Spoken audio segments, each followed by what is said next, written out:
My name is Jason. I live in a small town on the edge of the woods, just outside Ohio. My home is an old farmhouse from the 1960s. I'm used to living alone. I've always found peace in it. At least, I used to. This happened last winter, late February. The ground was still blanketed in snow, the nights silent and bitterly cold. Something woke me up that night. I remember the time clearly, 3:17 a.m. I saw it on the screen of my phone. There was wind outside, sure, but there was something else. At first, I just listened. A faint creaking sound on my wooden porch. Deliberate, slow, like someone walking very, very carefully. Honestly, I told myself it was probably an animal. We get raccoons, deer, that sort of thing around here. But then, the sound stopped, right at my front door. And then, breathing. Not calm or normal breathing. It was raspy, almost wet, like something struggling just to stay alive. Right on the other side of the door, I reached for the flashlight in my bedside drawer. My gun was there too, but I wanted to see what I was dealing with first. I got up slowly, each step toward the door, making my heartbeat thunder in my ears. I pointed the light toward the door. I saw the shadow of something through the small gap beneath it. Then, the breathing stopped. Just as I thought, maybe it's gone. The doorknob began to turn, slowly. I had no friends visiting. My family was in the city. No one comes out here at this hour. The fear I felt in that moment, it was like ice in my veins. My knees trembled. I froze. The knob turned again, this time a little faster, as if someone on the other side was losing patience. That's when I grabbed my gun and shouted, "Who's there?" Silence. I looked through the peephole. Nothing. No one. No shadow. No figure. Just the snow. Untouched. The next morning I checked the porch. In the snow, I saw prints. But they weren't human. They weren't even animal. It looked like something tall had walked on its toes. Long, narrow legs. And the tracks just ended, as if it had vanished. Ever since that night, I leave all the lights on. I've added 2 more locks to the front door. But the worst part, every night, at exactly 3:17 a.m., I still wake up. Same silence, same cold, and sometimes I hear that breathing again. But now, it's not outside the door anymore. It's inside my bedroom. The first time I felt it, I kept the lights on till morning, searched every corner of the room, saw nothing. No shadow, no movement. But the feeling, that sick, crawling sense of being watched, never left me. It was like something beneath my skin knew I was no longer alone. I skipped work the next day. I had to talk to someone. There's this old man in town, Mr. Hawkins. He's in his 80s. Lived here all his life. People usually don't take his stories seriously. But that day, I went to him. 3:17 a.m., you said? His face turned pale. He nodded slowly. What comes at that hour? It's not from this world, he said. It knocks on the doors of those who live alone, but it never comes in, unless you invite it. I was stunned. But I never opened the door, I said. His answer sent a chill down my spine. You don't have to.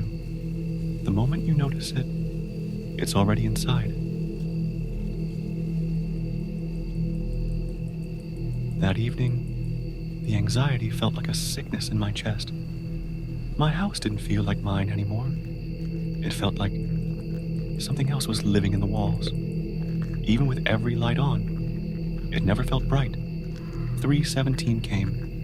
This time, I sat waiting, gun in hand, every light blazing. Then the mirror in my room fogged up. The heater was on. It wasn't cold, but the glass steamed up, like from a breath. And on that fog, a word appeared, drawn with a fingertip from the inside. Open. I froze. My hands trembled. I closed my eyes, hoping it would be gone. It wasn't. And when I looked into the mirror, I didn't see myself. Someone else was there. Pale skin, hollow eyes, standing behind me. I turned. Nothing. But I knew then, whatever this thing was, it wasn't just a presence. It was aware, and it was playing with me. Every night, at 3:17, it came closer, and the boundaries of my mind were starting to crack. I can't sleep anymore. Every night, the message on the mirror changes. Don't forget me. Try again. You called me. But the last message, that one broke me. 3:17. Last chance to choose. Tonight is 3:17. As I write this, it's 3:12 a.m., 5 minutes left. If someone reads this, don't open the door. Don't look into the mirror. And whatever you do not speak to it.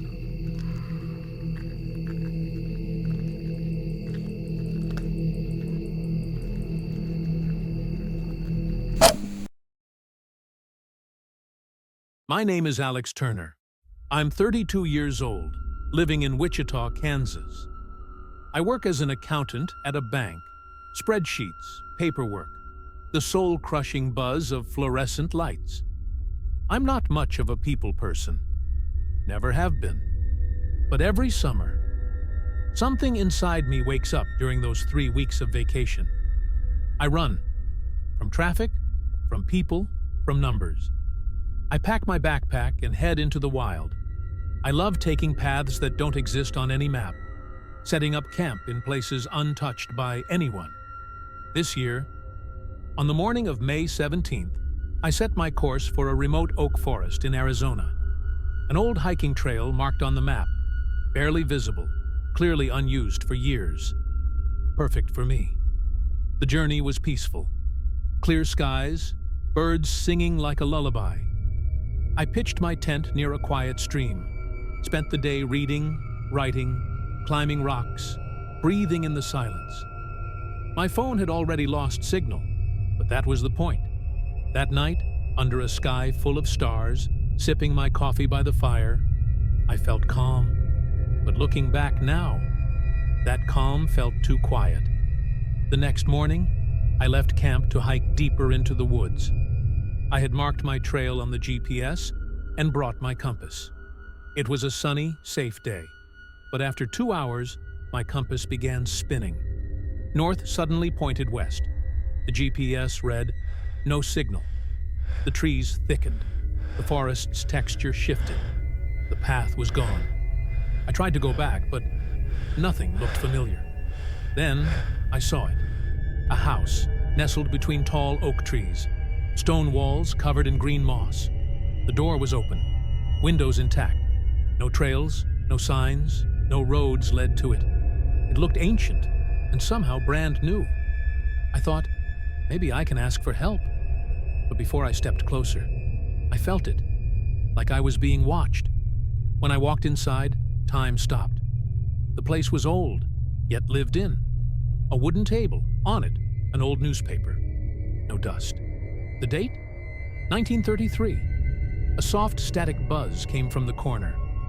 The radio was off. The wall clock read 3:17. Loud ticking echoed through the room. On the table, a photo album. Old, leather-bound. Edges looked burnt. First page. A child in a yellow raincoat, eyes shut. Beneath it, "Do you remember me?" My blood ran cold. I flipped through the pages. The child's eyes slowly opened. Blank stare. By the 4th page, he was looking straight at me. On the 5th page, I was there. Standing in front of him, my back turned, as if I was listening to a whisper. That night, I stayed in the house. The door wouldn't open. The windows no longer showed the outside. A painting on the wall changed every time I looked. Once, it was my camp. Then, a child's room. The same boy playing with toys. At exactly 3:17, footsteps on the stairs. I counted. 8 steps. Then a whisper. Alex, do you remember me? I woke up outside the next morning. Everything seemed normal again. GPS working, no house in sight. But the real nightmare began once I got home. The first 3 days were fine. But on the 4th day, I found the photo album in my drawer. Same one. Same child. Only now, in every page, my face was fading. And his was getting clearer. On the 5th night, at 3:17, I heard footsteps in the hallway. 8 of them. They stopped. A whisper. You think you're outside, Alex? But the house is inside you now. Today, there was a yellow envelope in my mailbox. Inside, a photo. Me, asleep in my bed. And behind me, the boy in the yellow raincoat, pitch black eyes staring straight at the camera. The note said, as long as you remember me, you can never leave. This isn't just a story. If you ever see a yellow raincoat in your dream, don't try to wake up. It won't take long for you to realize you're already inside the house.